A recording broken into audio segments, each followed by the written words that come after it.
Hello, everybody. It's Bob Anderson, and today is October 7th, 2024. And I have an update on my 25K PA challenge that I talked about. Remember, per Apex on the 25K account, I had to run the balance from starting balance from $25,000 to 26,600 to qualify for a payout. I also had to do that in 10 days, 10 days of trading or more. It could obviously take more than 10 days, but you couldn't do it in less than 10. So, and one of the other main, like, let's go over like the three main rules. One is I had to earn $1,600 in profit, and I had to trade at least 10 days with valid trades. Number two is I have to not dollar cost average into losing trades. So, I think I did add into a trade once, but I added into a winner, I believe. And then the number three rule was, of the main rules. Um, what was number three? Obviously, I couldn't have a trailing loss of more than $1,500, which I never had I'll show you my profit chart here. I never had a losing day. Well, sorry, I did have a losing day. Day one, I lost commissions. I had a trade that took off, came back, knocked me out. I think might have been the only trade I took that day, and I had so I lost commissions, whatever that was, $4 or whatever. So, and then the third rule, which I am brain dead right now. I can't think of it. What was the third rule? No dollar cost averaging. Must get $1,600, 1,660. Must do it in 10 days or more. And maybe that's it. I don't know. Maybe that is it. Oh, can't have a specific day where I make more than 30% of the total profit earned between the payouts. So remember, I did the math on that. It was like so like if you just use $1,600, let's just say you stop at that. 30% was $480. I had 2 days. One was like 450 and one was like 430. And they were specifically done that way because I didn't want to go over. So let me show you what happened there. I just quickly I ordered the payout on my 10th after my 10th day of trading, which was October 2nd. I waited till 8 o'clock Eastern Standard Time at night, and I went into my Apex system and I asked for, after they had updated the day's trading, I asked for my payout on October 2nd, which was a Wednesday. Okay, and then I'm gonna show you the process of the payout. So hold on one second. Okay, so we're talking about payouts here, not gold. But by the way, since we're here, I'll do this after. I'll do this after. All right, so here was my profit chart we talked about. I showed it like on 7 days or whatever. Here it is, the 10th day. So like on day 9, I was already over my $1,600 right here at day 8, wherever that is. This is day 8, I guess. I was already over my $1,600. So day 9, I made, I don't know, I took a couple trades. Things just didn't kind of work out for me. I think I made, I don't know, whatever that is, $30 or whatever. And then day 10, I only took one trade. I believe I only took one trade. I don't quite remember. But again, I was at like $70, $80. Oh, I know what it was. I traded micros those 2 days. That's right. I traded micros those 2 days. And yeah, yeah, hey, I made like two micros. I made, whatever that is, $80 or whatever. It's a pretty good trade actually. So anyways, that was it. So here was my request. I screenshotted this for my payout. Okay, here was my request for my payout. And so I did this, I requested it on October 2nd, which was at night, like 8 o'clock at night. And this right here where it says approved, I had a screenshot of it. I can't find it. I don't know what the hell I did with it, but it said pending when I hit the button.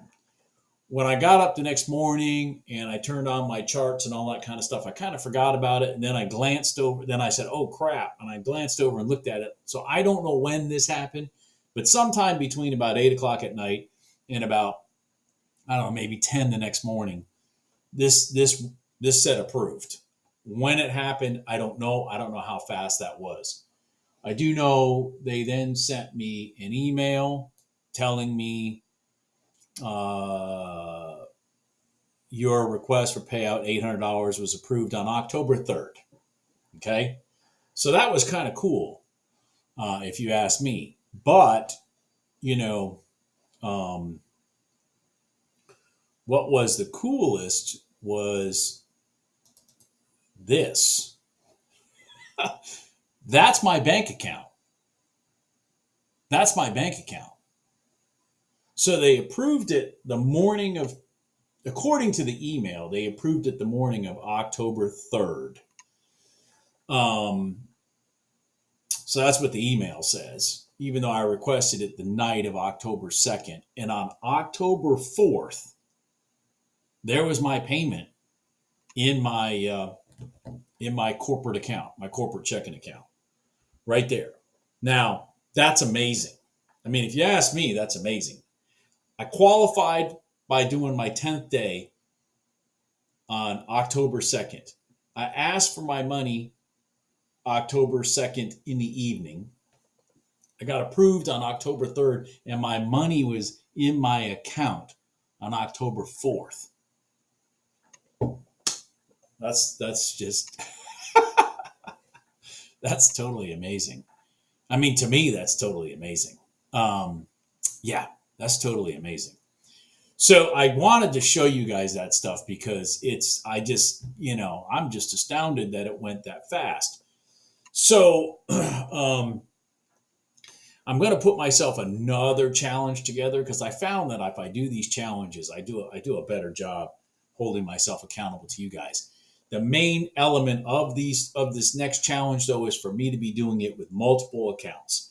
So again, I talked about having a trade copier that works better than the one I have now, because see this number right here? That should have been minimum $4,000. Minimum. That should have been $4,000. Minimum $4,000. Yeah. Minimum $4,000. But it wasn't $4,000. It instead was $800. But I'm not crying about it. The reality of it is, I wanted to show you guys that, if you're looking for bigger targets, tighter stops, and using the strategy stuff I'm talking about specifically at certain times of the with the market, that you can make money also. Perfect example is, let's look at gold right here. Let's talk about this gold short today. Let's talk about this gold short on the overnight open. If you'll notice, we ran low of the day right here at 8:59, or what is this? Yeah, 8:59. We cross over. By the way, broke the pivot here, came down, didn't get into this gold line. I was actually looking at it here. Didn't get into it, rolled up, came down, rolled up. Now, let's look at the bottoms.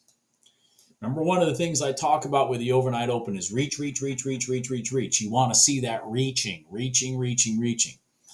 So we went let's see here.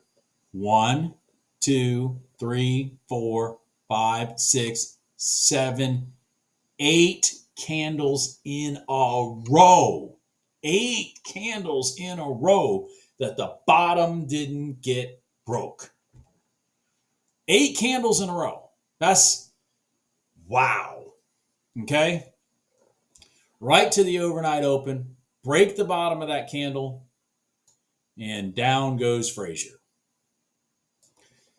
All the way back to the daily low again, maybe. I don't know. I didn't look at it the rest of the day.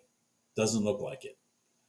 But you rotate it down. So your entry here is 71, 2671.10.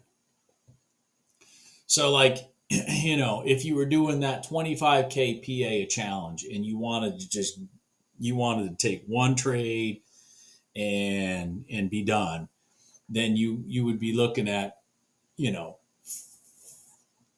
50 ticks at the most, because that's $500. But anyway, so let's see here. That's 71.1, 5 minus. So we're looking at 66.1. Let's go down here to 66.1. Where is that? Right. I mean, not 60, 66.1. Man, I should have my glasses on to do this. Right here.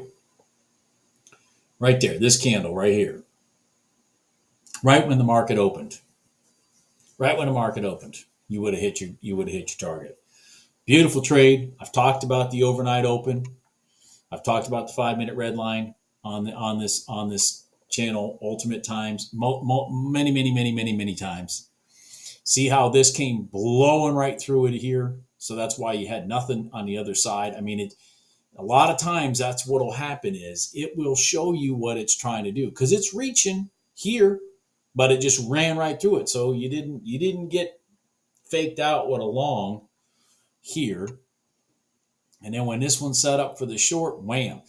I've talked about this. It blew through. Now this is just, this is market manipulation at its best. If you really sit here and watch this is market manipulation at its best. Talk about breaking through those major support / resistance lines and then retesting them. This came all the way down through the daily low, rolled back up, did it, bam, down it goes. Anyways, so what I wanted to do, the most important part of this video was not to necessarily show you that. It was to show you the payout. The payout was valid. It came fast. I've been using Apex for, a couple years now or whatever, and I've never seen it that fast before. So what are the keys to it being that fast? In my opinion, one of the main keys to it being that fast is that my trading style that I use always has a stop loss, always has a target. Does it mean I don't move the stop loss and I don't move the target? Yes, I do. But when I enter my ATM right here, like this one says GC continuation, that stands for GC for gold continuation. So I have my setup in there for my GC continuation strategy.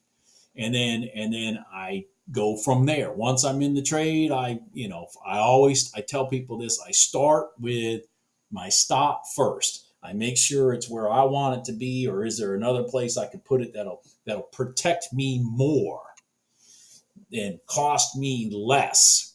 And then I go and look at my target. And does my target have an area where I see, like, for example, this is not a valid setup, but let me just use an example. You cross over your red line, you cross over your goal line, let's say you're in here. You start looking to your left. Like if your target was right here, let's say your target's right here. You might as well have your target up here, because this is going to be your resistance area. Meaning you look to your left, you can see where it's going to go.